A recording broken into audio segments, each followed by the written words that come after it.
So how do we avoid eviction proceedings? The first step is to actually know your tenant really well. And when we speak about evictions, we all get this little lump in our throat where it is a touchy subject. Housing rights in South Africa, extremely sensitive, but landlords' rights in South Africa are also extremely sensitive. So what do we do to avoid a situation where a landlord finds himself in a position where he has a tenant on the property that is not paying rent? And the first step, as I said, is selecting the right tenant. And I believe that this is often a step that people skip out on when they get very desperate and they take the first tenant that comes. So selecting the right tenant. So what does this mean? So for starters, when you're marketing the property and you're receiving an influx of emails or messages with respect to interested tenants, you have to ask yourself whether you're getting the right quality of tenant. Remember, what you're charging, what price you're charging often impacts on the quality of the tenant. If you go way too high, normally you're actually going to find that tenants that will apply to stay at the property are tenants that unfortunately can't get a similar property at a cheaper price anywhere else for some reason, be it credit issues or whatever the case is. So they are willing to settle. They are willing to pay more provided that somebody gives them a place to stay. And unfortunately, if you cannot manage this tenant, you will land up with a tenant that does not pay their rent. So the first thing is pick your price wisely. If you have a broader range of pricing or you're willing to negotiate, sometimes you get more tenants and you get to select the tenant of your choice. So again, tenant selection doesn't start just on the vetting. It actually starts on the amount of leads that you get in order to rent out your property. Now, once you've actually selected a tenant and you've spoken to them and you get a good feeling from this tenant, you've done pre-vetting, what is important is the actual vetting process. The vetting process has always been something of great importance. If you give your property to an agent or you are an agent, you have to make 100% sure that the parameters within which you vet are correct. What are you looking for and why are you looking for this? So you obviously want to look at things like payment history. So what accounts does the person have, and have they been paying their accounts, and do they pay their accounts late? Now we have many systems that do this that you can access in order to be able to get this information. TPN as an example being one of them.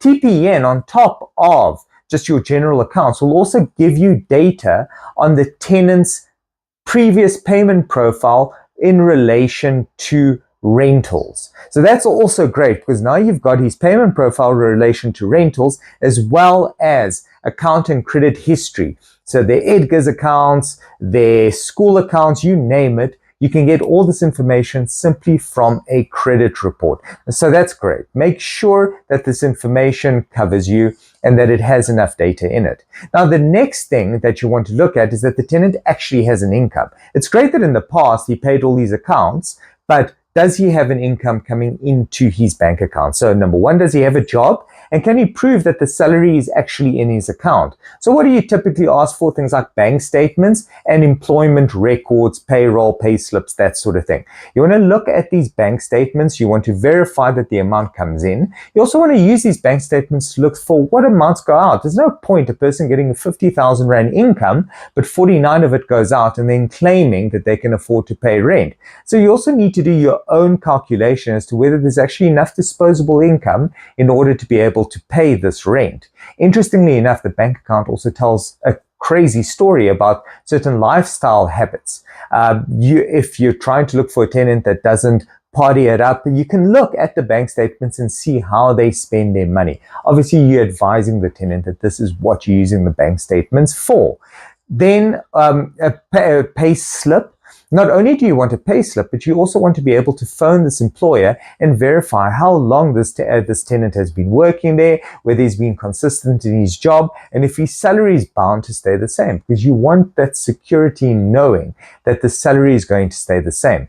Obviously, you want to take opportunities like this to phone previous landlords or previous estate agents that worked with this tenant to find out if they're good tenants. Now, this is a big one. And this is where we actually use special systems in our practice and our agencies to make sure that this is done correctly, because unfortunately, People lie. So it's great to try and get this data.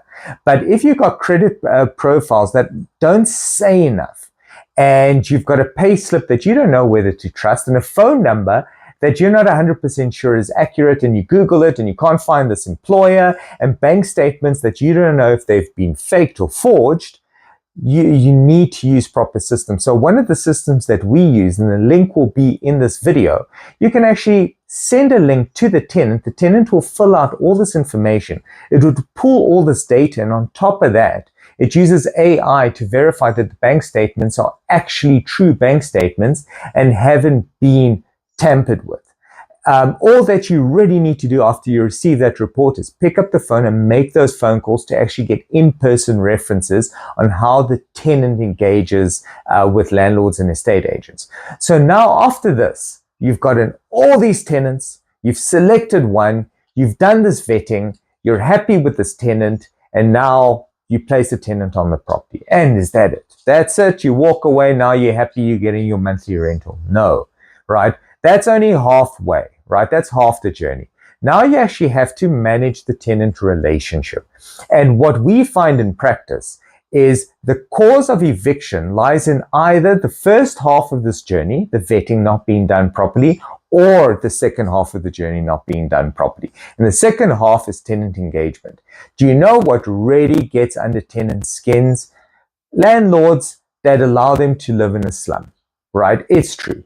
When you visit the property and the landlord makes these promises that this will be fixed and this isn't a problem, or everything works and now it breaks and now it's not working anymore, guess what happens? The tenant starts getting upset. Now, I understand landlords, I understand tenants. I understand sometimes landlords don't have enough money to effect repairs and maybe they're short on cash. The problem is then you cannot be surprised that you've got an angry tenant, because remember, the tenant lives on this property. The same way that you live in a property and you're home proud, the tenant also wants to be home proud. It might not be his house, he might not be the owner, but he wants to be home proud, and he cannot do this if the property isn't adequately maintained. Adequately, in terms of the lease agreement, I'm not saying go above, over and above unnecessarily and throw money at it. I'm trying to say that the way that the property was found when the tenant moves in is probably the way the tenant would like to keep it, and those responsibilities that belong to the landlord should be exercised. So again, tenant engagement, but continuous maintenance to this property. And what I always advise landlords, don't do your calculation when you're trying to work out what your expenses are and what your rental income, and simply whether your rental income will cover your expenses like your bond and property rates, because you're forgetting one big component: maintenance. Maintenance reserve fund is absolutely crucial. You should have one ahead of time. When you buy a property, and it's a fresh property and you want to start getting a new tenant, you should already have money put away just in case something breaks. Worst case scenario, every month, instead of utilizing the full 100% rent towards the expenses and then putting it in your pocket and going to use it, please keep some of it back. Older properties, 10%, newer properties, 5%. Have that money ready, because that engagement with the tenant is going to burn you if it is not being done properly. And the last thing, obviously, again, tenant engagement. If the tenant has difficulty in paying, use your discretion. I always tell people, send out those notices and follow the admin in order to give them notice. And I still stand by this. But there's a very big difference between following an administrative process and being able to later send out a letter of demand and do an eviction, to communicating with the tenant. Sometimes the tenants do go through a month where they don't make commission or they haven't received their salary. If you've had a good tenant for 10 months and there's a mistake in 1 month, be conscious. Have a conversation, try, figure it out and work it out. Because trust me, again, having a tenant that is now disgruntled, staying on the property for 3-4 months without paying rent is sometimes a lot harder than simply engaging the tenant and figuring out what is going to happen next and trying to persuade him to move out the property sooner rather than later, because he's in a bad financial position that he cannot manage. So guys, very two important 2-step process. Get the right tenant in and then have the right relationship with that tenant.